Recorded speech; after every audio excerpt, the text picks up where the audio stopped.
Hai halo sobat podcast Super, kembali lagi di podcast Super Suara Perkantoran.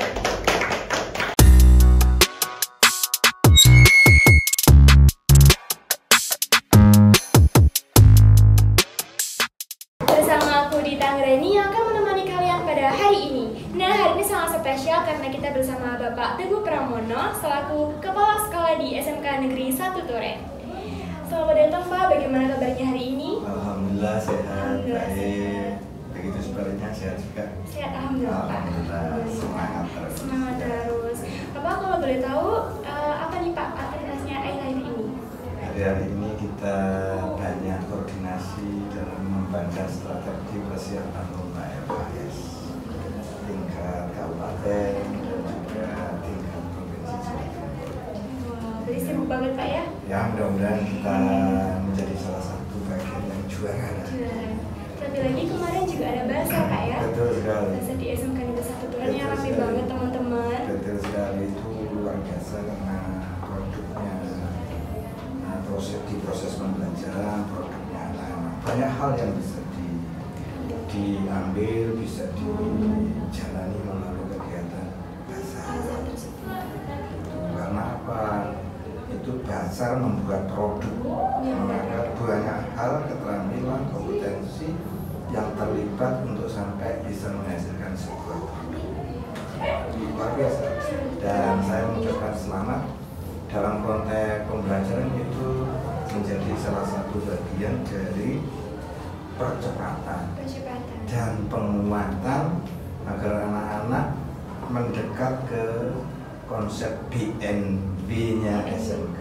Jadi bagi yang melanjutkan bekerja silakan, yang berwirausaha silakan. Salah satu event itu yang digunakan untuk program luar biasa. Betul sekali Pak, apalagi kemarin tidak hanya satu produk tapi bermacam-macam ya Betul Pak sekali, ya. betul Kemarin saya sekali. juga melihat perabotan rumah tangga pecah belah juga ada Betul di sini sekali, Pak. luar biasa, Dan dipromosikannya tuh juga secara online juga Pak, Betul, secara ya. live juga. Ya, jadi salah satu keterampilan kompetensi yang harus dimiliki siswa SMK di samping bisa membuat produk juga harus bisa menawarkan. Jadi dia harus memposisikan dirinya sebagai petugas atau orang yang berada di dunia marketing. Jadi ada kompetensi marketing. Nah, ketika jadi marketing kan bahasanya itu harus memiliki daya rayu tinggi. Daya rayu ya, supaya yang Nah, mau beli supaya produk kita calon ya, Pak, ya. pembeli, customer Iya. itu tertarik. Iya, apalagi kalau ada diskon gitu Pak, kita harus Wah, cepet-cepet. itu salah satu strategi juga dalam pengelolaan marketing. Iya, betul. Diskon, tapi tidak perlu dinaikkan dulu terus diskon. Kadang-kadang kan begitu. Iya betul. Di supermarket itu kadang-kadang dinaikkan dulu Dinaikkan baru dulu. di diskon. Iya, Makanya betul. gitu.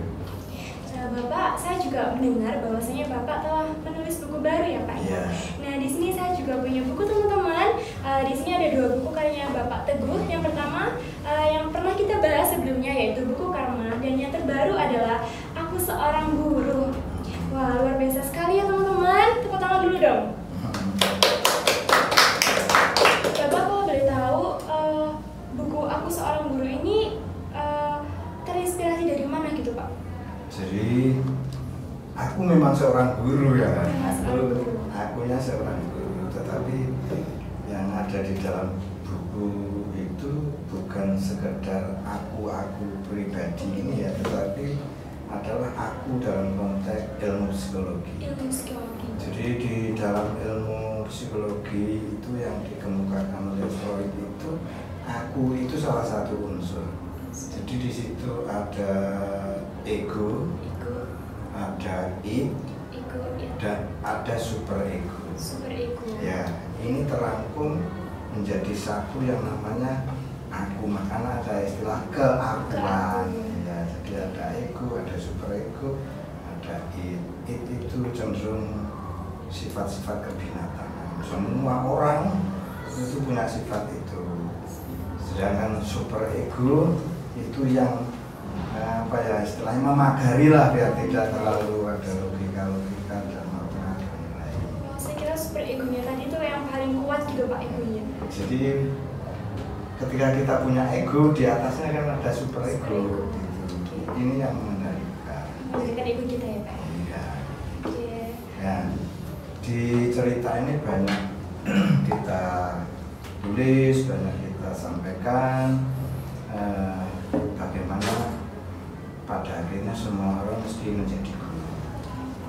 Nah, guru yang pertama itu adalah ibu. Ibu kita.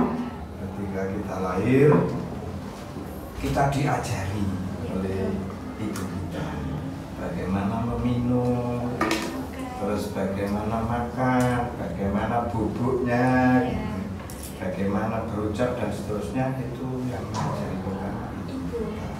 Ya. Makanya di situ juga saya ulas, saya sampaikan kalau kepingin menulis itu yang paling pertama harus diabdikan kepada guru. Guru kita yang pertama kan umi kita. Umi kita, ibu. Iya, ibu kita. Maka itu sebagai rasa syukur, sebagai rasa pengabdian kita kepada yang mengajari kita, itu ibu kita, ya kita wujudkan. Boleh dalam bentuk tulisan seperti ini, boleh tidak apa-apa gitu. Makanya ini kan salah satu tulisan ini saya persembahkan kepada guru-guruku. Nah, guru-guruku itu siapa? Guru yang pertama dan utama itu ya ibu. Ibu kita. Iya. Ini kan ada tulisan di sini. Saya persembahkan kepada guru-guru saya dan guru-guru lainnya yang sedang gigih membangun karakter generasi ke generasi. Wah, luar biasa sekali Kak ya. Saya juga suka menulis buku Pak. Ya. Tapi bedanya kalau saya itu punya buku diary di rumah. Boleh cerita sedikit ya Pak? Ya. Dulu saya suka dibully Pak waktu SD. Di situ saya tidak berani cerita kepada orang tua saya karena takut nanti orang tua saya bakal marahi yang membuli tadi. Saya setiap pulang itu, setiap malam saya selalu menulis tadi saya sekolah ngapain aja, saya tulis di buku tersebut. Sampai akhirnya SMP kelas 3 itu bullying, saya udah nggak terlalu dibully. Saya berhenti nulis itu Pak. Terus saya baca, mungkin 2 minggu yang lalu Pak, saya dapat buku baca diary saya. Ternyata aku nulis yang setiap hari aku pulang, malamnya aku nulis tentang keluh kesah aku di sekolah. Aku baca-baca lagi, ternyata ini tuh bisa jadi apa ya, memoriku gitu loh. Aku nggak perlu cerita ke siapapun, tapi aku punya memori di buku tersebut. Ya, ini bagus sekali. Jadi kalau punya masalah jangan ditulis di medsos, di DP. Pak Teguh sejak zaman SMP juga suka menulis di buku diary cerita-cerita ketika anak, cerita ketika jengkel, cerita-cerita ketika punya kesan tertentu, dan itu ternyata setelah sekian tahun kita buka kembali, kita seakan-akan berada pada satu tempat di mana itu pernah terjadi, dan itu menurut ilmu yang psikologi itu menjadi bagian dari supaya kita memori kita ingat juga pada masa yang lalu, dan itu menyehatkan bagi kita. Karena diare itu pada dasarnya kan pelajaran bagi kita. Kalau dulu seperti ini, sekarang gimana enaknya kan begitu. Bagus dilanjutkan, tidak usah ditulis di DP, tidak usah ditulis di medsos. Sampai akhirnya waktu SMP kan ada pelajaran BK ya Pak ya. Di situ disuruh menuliskan tentang gimana sih kamu gitu. Terus saya ingat, saya nggak mungkin bisa ngedeskripsiin saya. Tapi berhubung saya punya buku dan pernah menulis, saya deskripsiin gitu Pak. Sampai suatu ketika ada tugas BK itu yang menceritakan tentang pembulian. Dari situ saya angkat Pak tema yang saya dibully, saya angkat ke dalam tugas tersebut. Kemudian saya dipanggil BK Pak, ditanyain, ini ceritanya kamu dapat dari mana gitu kan. Saya jelasin ini cerita saya gitu. Gitu bagus. Terus jadi diare itu menjadi bagian dari healing kita. Menuju ke kesehatan secara psikis juga, karena di situ kan kita bisa meluapkan sesuatu dan apa yang kita luapkan, kita ekspresikan, suatu ketika akan kita jadikan pelajaran juga. Betul, Pak. Jadi kita melakukan introspeksi juga. Ya, bagus, lanjutkan.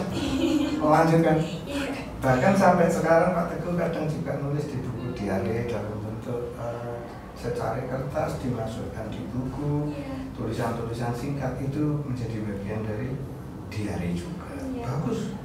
Sampai saya tuh punya 3 buku gitu Pak. Buku yang kalau saya kesel sama teman saya, terus kayak hari ini capek banget sama tersendiri gitu. Bagus itu. 3. Itu nanti suatu ketika kalau halamannya sudah mencukupi diterbitkan aja. Nggak apa-apa, bagus. Tapi saya takutnya dulu saya pernah Pak hampir kata orang tua, katanya ibu kok buku digawani terus saya gitu, katanya Pak ya, terus dia bilang enggak, itu buku tugas yang harus dibawa kemana-mana. Sampai saya sembunyiin Pak, saya nggak mau orang lain tahu. Oh gitu. Saya nggak mau. Iya, bagus nanti kalau sudah halamannya mencukupi diterbitkan, diberi judul yang tepat untuk itu, gitu. Bagus. Bisa Pak ya? Bisa. Kalau Pak Teguh dulu menulis di diare itu ada yang narasi, ada yang disimbolkan, jadi ada kayak apa ya, menyimpulkan sesuatu, mengibaratkan sesuatu, ada yang bentuk puisi juga. Apa ya, mengekspresikannya di diare itu bentuknya macam-macam. Tidak mesti harus narasi begini. Bagus, bagus. Itu perjalanan healing lah, semacam healing dalam konteks psikologi. Bahkan sampai sekarang kalau punya masalah, daripada cerita ke siapapun, mending saya tulis di situ. Bagus ya itu, bagus itu. Takut Pak, kalau misalnya saya cerita nanti dibilangin ke iya, orang gitu. Bagus itu. Dan itu tanda-tandanya kalau kita nanti ke depan bisa menulis apa yang ada di pikiran kita, apa yang ada di hati kita gitu. Sempat teman saya bilang gini, kamu kalau punya masalah tuh cerita, aja diem gitu. Bilang dia nggak tahu kalau saya juga udah cerita, tapi ke buku tersebut. Betul, bagus. Kalau ada masalah tuh cerita gitu loh, kalau misalnya dipendem, sesuai depresi. Iya betul. Itu makanya oleh kawan-kawan di guru BK itu dijadikan satu alat untuk menyalurkan, meluapkan, mengekspresikan apa yang dirasa, dan itu menjadi bagian dari untuk melepaskan sesuatu yang mungkin berat, yang mungkin membuat kita sedih, yang mungkin membuat kita apa ya, galau. Kan meluapkan boleh saja, tidak harus menangis. Tetapi Pak Teguh pernah ketika menulis buku diare itu dengan meneteskan air mata pernah. Saking emosional banget. Ya, artinya peristiwa, kemudian momen yang dialami itu memang membuat sedih. Iya, membuat sedih. Membuat sedih, sehingga di buku ketika nulis itu pun juga bisa meneteskan air mata. Bagus.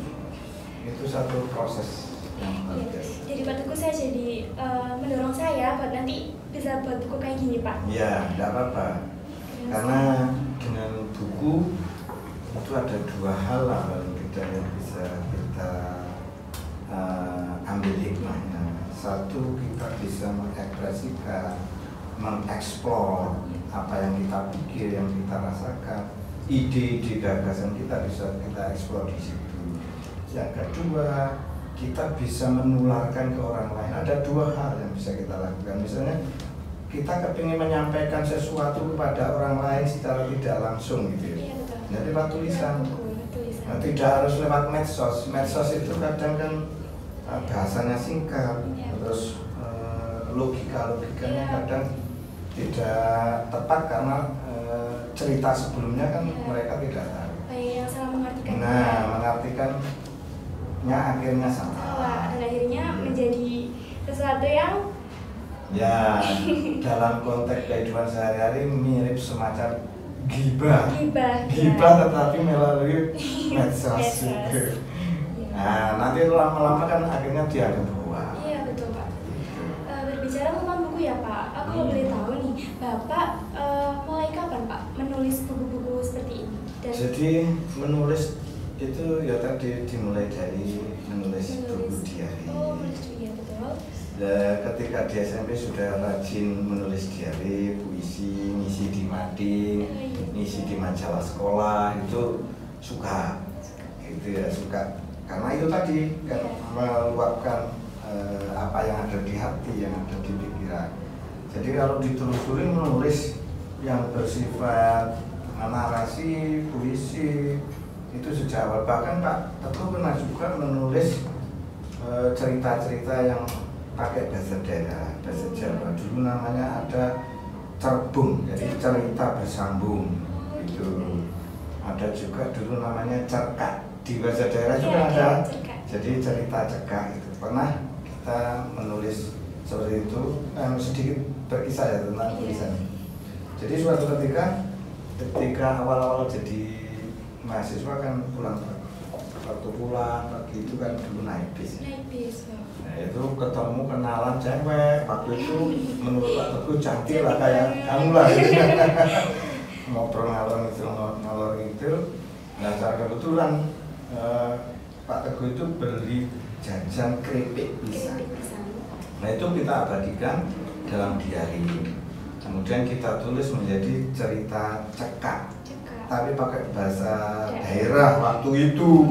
Itu awal-awal, nggak tahu awal-awal kuliah lah ya. Makanya Pak Teguh bahasa daerah juga bisa. Belajar juga. Bahkan dalam tulisan-tulisan tertentu itu Pak Teguh menggunakan huruf Arab yang itu tidak diketahui apa ya, mungkin orang lain repot lah kalau baca karena huruf Arab yang tidak pakai arhat itu tidak pakai dumah kuan itu tidak, jadi Arab gundul itu hal-hal yang spesifik yang kita tulis di buku dia. Artinya itu akhirnya mendorong belajar itu juga gitu. Akhirnya ketika jadi guru itu pernah mendapat tugas mengajar namanya Arab Melayu. Ya, jadi teksnya ini bahasa Arab, tetapi kalau dibaca kayak bahasa Melayu, bahasa Indonesia gitu. Cerita-cerita tentang dulu, cerita-cerita tentang klasik ya, itu ditulis pakai Arab Melayu, tidak ada arhatnya. Tidak ada rokatnya Pak ya? Itu ya sulit ya, kalau sulit, tidak terbiasa. Dan juga karena kegemaran itu juga akhirnya juga ada beberapa kalimat yang kita tulis pakai huruf Jawa, huruf apa Honocoroko itu. Akhirnya kan terpancing untuk belajar itu juga, sehingga banyak hal yang saling ini ya, karena kepengen mengungkap sesuatu ya, sesuatu ini saya ungkap secara simbolis dan orang lain kalau saya tidak tahu tulis ada juga yang pakai bahasa Inggris kadang. Gitu. Kalau bahasa Inggris mungkin beberapa orang bisa pakai, tapi kalau udah Arab tadi betul sekali. Apalagi kalau misal buat kayak aku nggak suka orang betul sekali. Jadi nggak ada yang kita pakai huruf itu tapi kita tahu. Iya, tapi kita tahu apa ini. Orang lain yang baca kadang nggak tahu apa ini. Berarti pesan Bapak ini ada di seni Pak ya? Ya, di seni juga, di olahraga juga. Kan di seni banyak juga yang kita pelajari, di olahraga juga banyak yang kita pelajari karena intinya kalau disimpulkan itu suka belajar. Suka belajar apa saja. Kalau di seni itu misalnya begini, pernah ketika masih remaja kan harga gitar itu kan mahal waktu itu loh. Akhirnya saya bersama beberapa kawan yang seangkatan, kalau nggak salah itu usia SMP lah, usia SMP itu bikin gitar sendiri. Pak? Ya, bikin setangnya, terus melengkungkan ininya, triteknya itu pakai ditanam-tanam pasak gitu, terus dipanasi, terus dipakai lem gitu. Nah itu lama-kelamaan akhirnya kita kepingin sekali belajar gitar. Jadi tidak melalui satu kursus, tidak melalui satu sekolah, tidak. Jadi kita kayak apa ya? Belajar sendiri itu loh, mandiri lah. Gitu. Bahkan sampai buat kita sendiri Pak. Iya, dan itu ternyata bisa kita. Sama masnya kawannya Pak Teguh itu diberi buku yang isinya not balok, tapi juga ada not angka. Nah, ngerti apa? Itu yang buat kita kita lihat bukunya, terus kita biar ya, bisa. Apa lagu pertama yang bisa Pak Teguh? Apa Pak? Itu gini, pokoknya lagu apa haleluya. Apa? Ada yang bisa? Nah itu ingat sekali. Jadi di lembaran buku itu ada lagu itu. Jadi bisa gitar pertama karena lagu itu. Mengapa? Kuncinya sedikit sederhana sehingga bisa melakukan gitar. Dan itu berlanjut terus ketika jadi mahasiswa juga punya kelompok di lingkungan fakultas itu punya kelompok. Jadi punya kelompok juga Pak ya? Grup gitar bolong lah. Gitar Kalau bolong. sekarang mungkin mirip ngamen di perempatan-perempatan itu lah punya grup gitu. Ketika KKN pentas pakai gitar, terus ketika jadi guru pun Pak Teguh juga ini diberi jatah ngebas. Jatah ngebas. Iya, punya grup kayak golongan guru-guru sampean itu, cuman waktu itu Pak Teguh bagian ngebas. Tadi bisa main gitar, main bass, banyak sekali Pak ya. Iya, artinya tidak kursus tetapi kursus, belajar sendiri. Saya bayangkan kalau semua murid-murid yang ada di SMKN 1 Turin mau belajar sendiri pasti bisa. Bisa. Pasti bisa. Jadi terus menikah pun dapat istri yang suka main. Iya, akhirnya kan itu tetap berjalan sampai sekarang. Jadi kalau di rumah bisa nyanyi sama Iya, main bisa. bareng istri. Bisa. Kamu kan nggak pernah tahu kalau Pak Teguh bisa nyanyi. Karena kan tidak pernah mengeksplor. Kalau baca puisi kan pernah. Iya pernah. Kalau nyanyi kan nggak pernah. Teman harus tahu sih kalau sekolah kita juga bisa. Bisa. Oke, saya juga dengar nih Pak, di rumah Bapak juga menyewakan baju-baju gitu Pak ya? Ya itu menjadi bagian dari komitmen karena dari waktu ke waktu kita bergelut di dunia seni budaya, mau tidak mau awalnya ya koleksi. Akhirnya kok tertarik coba lagi. Nah, awalnya juga tetangga pinjem ketika ada kegiatan, ketika ada acara anaknya di sekolah, ketika ada kegiatan di kampung. Awalnya begitu. Padahal itu koleksi banyak sekali koleksi. Kalau boleh tahu baju-baju apa ya Pak? Jadi ada yang baju adat. Baju adat kalau kita binekaan itu loh. Iya. Itu kan biasanya pakai itu. Cuman kan kamu tidak tahu Pak. Saya tidak tahu Pak. Nggak pernah tahu kalau Pak Teguh pakai baju begitu. Itu enggak. Memang Pak Teguh berbeda karena karakternya Pak Teguh cenderung suka berpakaian yang gaya anak-anak seniman sekarang itu. Iya, betul. Tidak seperti yang dulu. Ya kalau kawan-kawannya ada yang suka pakai ini. Mudeng, langkong, pakai beskap, pakai banyak sekali. Ada yang pakai saruka, tapi ada beberapa foto yang sempat difoto ketika di acara Pak Teguh juga pakai begitu. Tapi jarang sekali. Unik ya Pak ya. Saya nggak tahu kalau Pak Teguh bisa memainkan alat musik. Kemudian saya baru tahu kalau Bapak juga ada menyewakan baju-baju juga. Jadi itu komitmen kita dengan istri dan keluarga untuk menjaga budaya. Betul. Jadi kami memiliki satu komitmen yang beberapa waktu yang lalu sudah kita ceritakan supaya bangsa kita ini identitasnya tidak tergerus oleh perkembangan kemajuan zaman. Ya dimulai dari kita menjaganya, apa itu melalui pintu seni, melalui budaya, melalui apa ya kita yang menjaga, siapa lagi kalau bukan kita. Sehingga budaya yang menjadi kekayaan luar biasa ini tidak terkikis. Walaupun sekarang mungkin hanya dipakai ketika di acara-acara tertentu. Acara tertentu Pak ya. Iya gitu, hanya itu. Mungkin kalau ada gitu Pak ya, setiap hari apa gitu kita dikenakan baju daerah gitu. Ya bagus, makanya di SMP, di SD itu kalau hari Kamis ya? Iya, hari Kamis. Hari Kamis itu akan ada jadwal menggunakan baju adat daerah. Baju daerah. Itu bagus itu. Iya Pak. Bagus sekali karena begini, desainer itu kadang terinspirasi oleh model-model busana lokal. Apa saja ya, mungkin desainnya, mungkin bahannya, mungkin warnanya, itu kadang terinspirasi. Jadi hal-hal yang sifatnya lokal. Kalau yang lokal-lokal nanti hilang terus gimana? Iya. Indonesianya mana? Gimana? Iya, hilang sudah. Indonesia kan ada Maluku, Sumatera, ada Sumatera, ada Aceh, ada Ambon, ada Papua, ada Kalimantan, ada Jawa.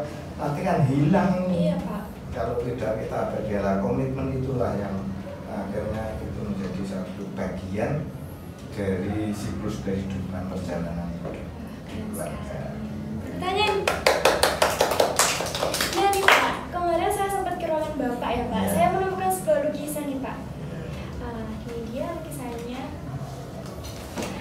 Ada di foto. Ada ya? saya foto. Iya ada. Nanti di buku saya yang akan terbit itu juga ada. Oh baik. Mungkin nanti.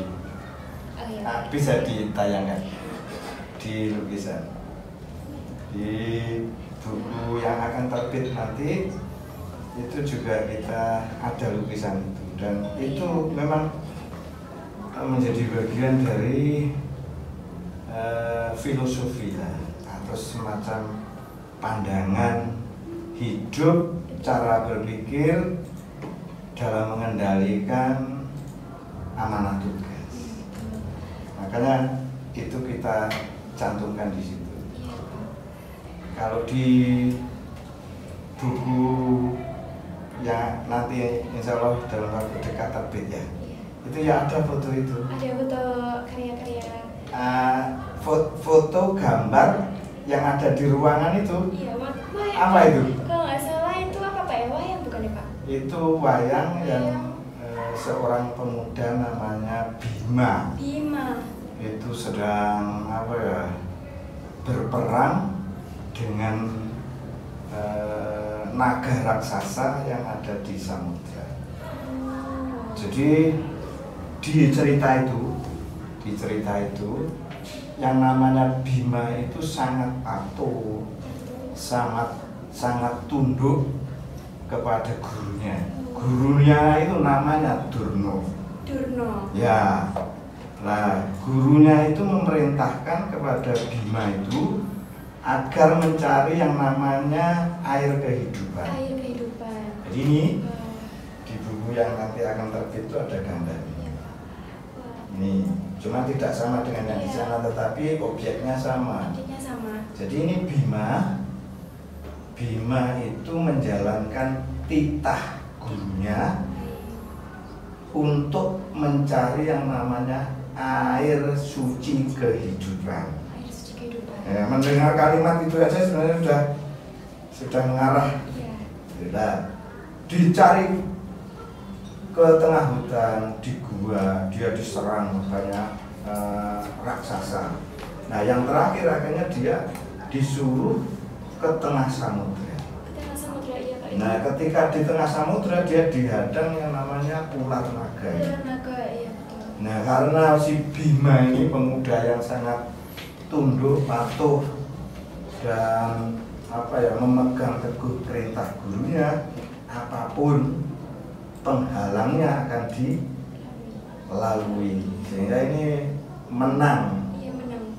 Ketika bertempur melawan naga, dan ternyata setelah naganya itu terkalahkan, disitulah perintah gurunya tadi yang sebenarnya kalau bahasanya ingin mencelakai lah aslinya, tapi karena sangat yakinnya si Bima, ternyata tidak terjadi celaka. Justru setelah mengalahkan naga ini mendapatkan hikmah, satu ilmu yang disebut air suci kehidupan. Ternyata kalau kita kepingin sejahtera, kepingin memiliki kehidupan yang lebih baik, memiliki kehidupan yang yang lebih sejahtera, itu tidak usah kemana-mana, tapi harus bisa menyatu dengan dirinya sendiri. Adanya ada di dalam cerita ini dikatakan gurunya itu ternyata Ya mirip Bima ini, tapi makhluknya kecil. Makhluknya kecil. Bima disuruh masuk ke telinganya, dia masih menggunakan nalar ya. Enggak mungkin aku masuk ke telingamu kan kecil. Akhirnya diperintah lagi, silakan masuk aja. Nanti begitu di lubang, kamu akan tersedot masuk. Gitu. Nah, akhirnya dia patuh dengan perintah itu, mendekati telinga, masuk juga. Nah, disitulah ketika masuk itu banyak ilmu yang didapat, pelajaran yang didapat. Yang salah satunya adalah pelajaran tentang kehidupan. Tentang kehidupan. Bagus ceritanya kalau nanti mau baca. Ya. Tapi kalau yang di buku ini ceritanya bukan cerita sastra ya, tapi hanya sebuah cerita yang untuk membawa ke satu gagasan. Mengapa di situ perlu lukisan itu? Gitu.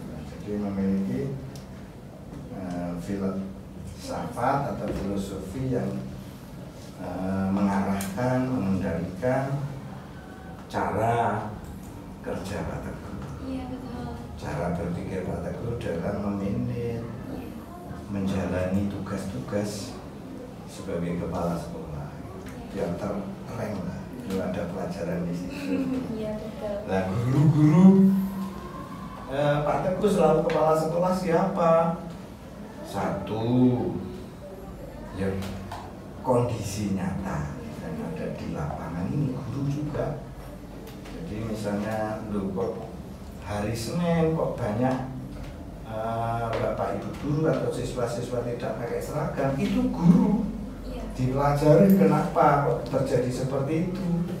Nah akhirnya diambil kebijakan. Oh ternyata ini seharusnya Senin pakai seragam begini. Kok banyak yang telat? Itu guru. Iya. Dipelajari bla.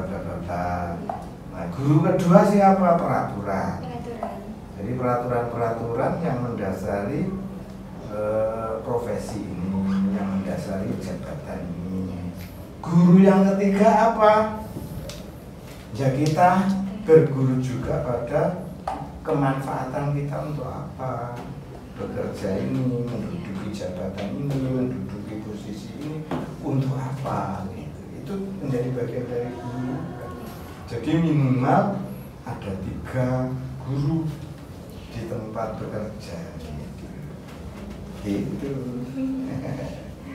Nanti kalau suka nulis begitu juga. Iya Pak. Semoga bisa menjadi penulis juga Pak ya. Amin. Karena banyak sekali cerita yang harus dibukukan. Iya, dibukukan. Iya. Seperti yang kita ketahui bersama, bahwasanya Bapak Teguh akan memasuki masa pensiun ya Pak ya. Iya. Bagaimana nih Pak perasaannya? Jadi saya ketika purna itu secara kedinasan di jabatan itu di perasaan sudah purna gitu. Sudah purna. Iya. Padahal ini masih kurang loh. Iya, masih kurang beberapa minggu lah. Tapi di perasaan sudah purna. Tapi dalam hal konteks perjuangan di kehidupan itu masih belum. Belum. Kesibukan Pak Teguh masih sangat banyak sekali, khususnya dalam kehidupan sosial budaya. Sampai hari ini Pak Teguh juga terlibat di satu sekjennya Dewan Kesenian Kabupaten Malang, dan itu juga membutuhkan perhatian yang sangat serius. Juga terlibat di tempat-tempat bertanya bagi kawan-kawan yang akan mengembangkan wisata desa. Yang akan mengembangkan kegiatan-kegiatan UMKM di desa-desa itu. Jadi sebenarnya banyak hal, dan Pak Teguh masih aktif menulis, masih aktif sekali waktu ada forum-forum untuk eksplor baca puisi, lomba, masih. Jadi kalau secara kedinasan di dunia dinas mungkin sudah selesai. Tapi dalam hal perjuangan mencapai visi misi yang ada di Pak Teguh belum selesai. Masih banyak hal yang harus diperjuangkan. Pastinya banyak ya Pak kenangan selama beberapa tahun di sini. Kalau boleh tahu Pak, apa momen paling berkesan bagi Bapak? Jadi di SMK ini ya, karena saya dulu bertugasnya kan dari SMA ke SMA, baru yang menjelang corona ini di SMK. Itu ternyata ada hal yang menarik. Itu Pak. Menariknya begini, kalau di SMA itu kan arah kegiatannya kan cenderung melakukan kajian, melakukan pengembangan ilmu, kemudian terkait dengan strategi inovasi kreativitas yang terkait dengan ilmu gitu. Karena tujuan SMA kan untuk melanjutkan lah intinya, sehingga ketika memimpin sekolah itu berpikirnya gimana siswa ini pada akhirnya semakin banyak yang diterima di perguruan tinggi, semakin banyak yang melanjutkan ke perguruan tinggi. Nah, ketika dia SMK berbeda. Nah, saya makanya sangat senang, tertarik ketika ada moto, ada ungkapan SMK itu BMW. Tertarik sekali saya. Apa ini BMW? Bayangan ketika masih di SMA itu kan kayak mobil itu ya, mewah, harganya mahal, prestis. Kalau punya mobil itu kan, wah, kaya sekali kan gitu. Justru di sini Bapak malah tertarik Pak. Nah, akhirnya coba kita analisis, kita kaji, kita terjemahkan. Ternyata anak SMK itu memang harus didekatkan ke B, ke W, harus didekatkan. Jadi untuk siap bekerja atau menjadi wirausaha. Makanya kemarin kegiatan itu saya sangat senang, karena itu menjadi bagian dari percepatan penguatan siswa menuju B sama W. Jadi dilatih itu, karena di situ kan ada manajemen, ada macam-macam lah kompetensi yang dikembangkan gitu. Jadi kan tertarik seperti itu. Akhirnya pola pikir Pak Teguh jadi berubah. Kalau dulu lah kita bikin rancangan-rancangan agar anak-anak studi lanjutnya tinggi, sekarang berusaha nge-push di tracer. Jadi mengkaji, menganalisis, melacak, mendokumentasikan siswa SMKN 1 Turen itu kemana saja setelah lulus, bekerja di mana, linier sesuai jurusannya apa tidak, itu kita kaji. Berapa persen yang sudah bekerja, berapa persen yang jadi wirausaha, terus sisanya yang melanjutkan berapa, itu ketemu. Pada awalnya ketertarikan Pak Teguh itu sebenarnya bertolak belakang dengan misi besar SMK. Jadi begini, jumlah SMK ini waktu itu kan diproyeksikan 70%-nya SMK, 30%-nya SMA. Pak Teguh membayangkan, kalau begitu generasi kita ini nanti akan dibawa jadi tenaga kerja. Nah, bayangan Pak Teguh lulusan SMK itu jadi tenaga kerja apa? Itu yang awal-awal ya.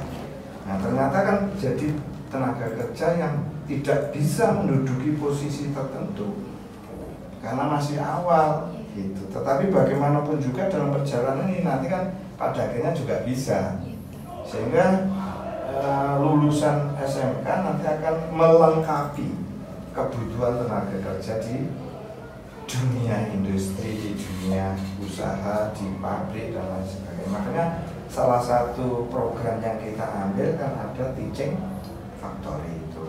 Jadi pembelajaran yang mengakulturasikan, mengadopsi, membawa budaya kerja, tertib kerja, kebiasaan-kebiasaan kerja di dunia usaha dan industri ke sekolah.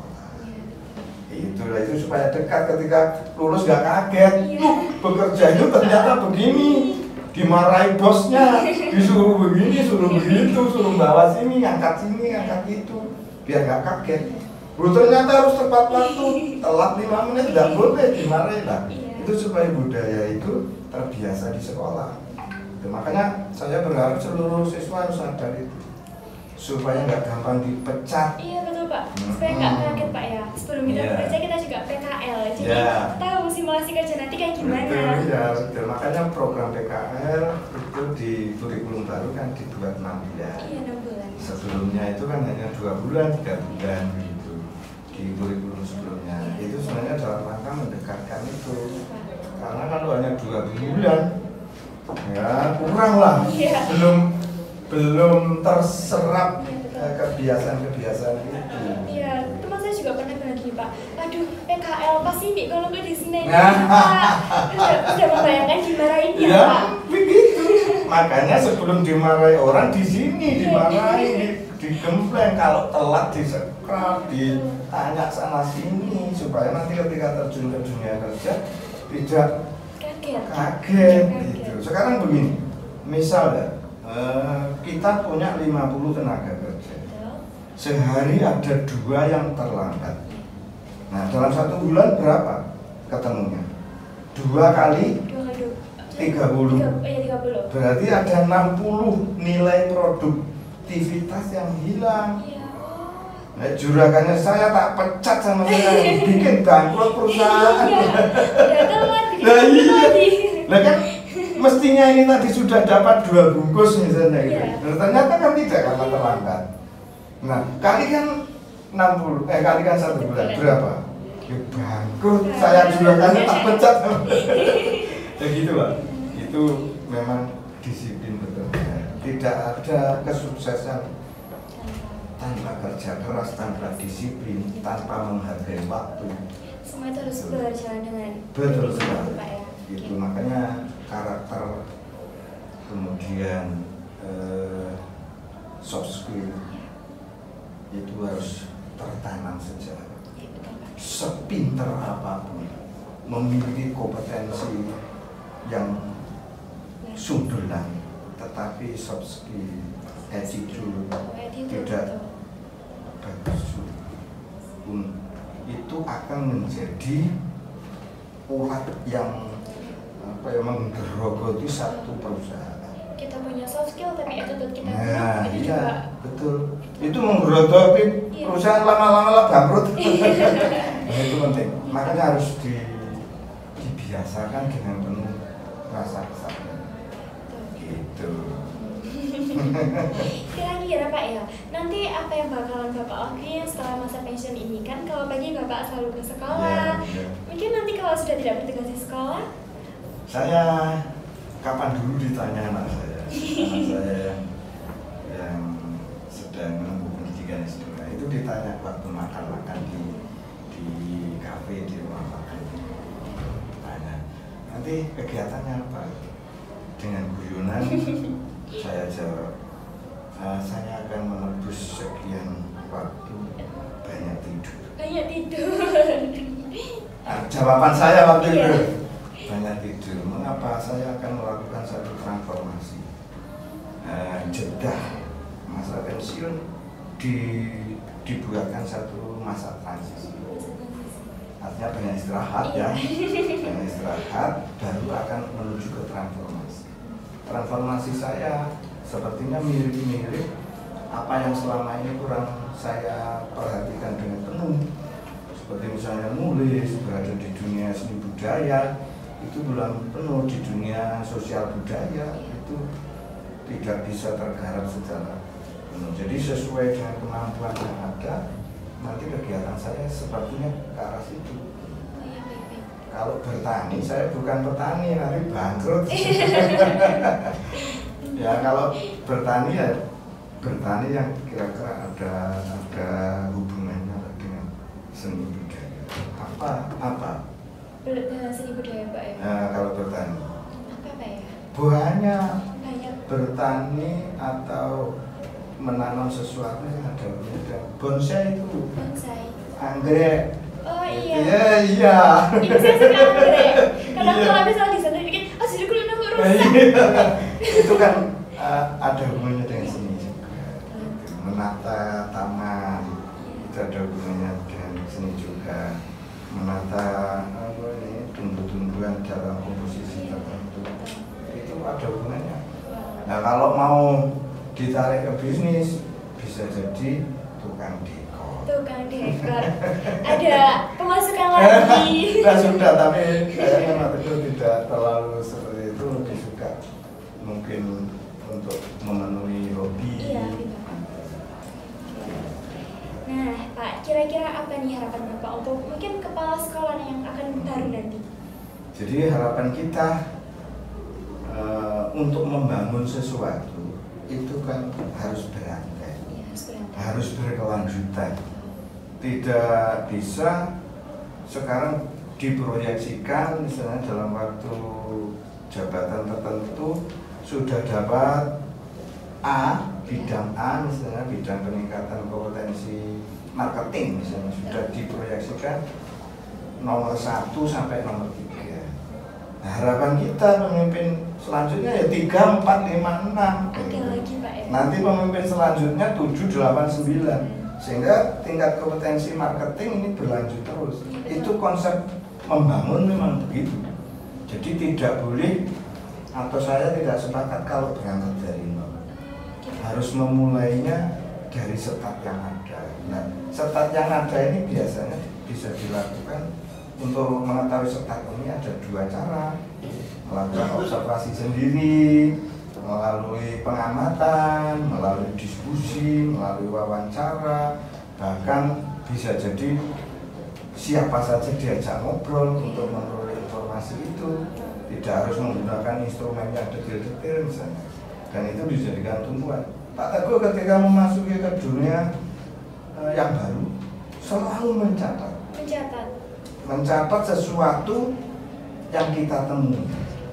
Misalnya ketika masuk ke sini, itu ada sederet catatan yang mencakup apa? Ya, standar nasional pendidikan itu minimal kan ada 8 lah. Tetapi Pak Teguh hanya berbasis job yang ada di sekolah. Itu ada 5 lah. Tugas-tugas yang ada hubungannya dengan Sarpas. Coba tadi tuh anak-anak ini natanya sepatu berserakan. Berarti kan butuh tempat sepatu. Oh, ini kok ada porselen yang pecah. Ini butuh perbaikan berbahaya ini. Loh, jalan-jalan ke sana kok banyak barang-barang bekas dan lain-lain.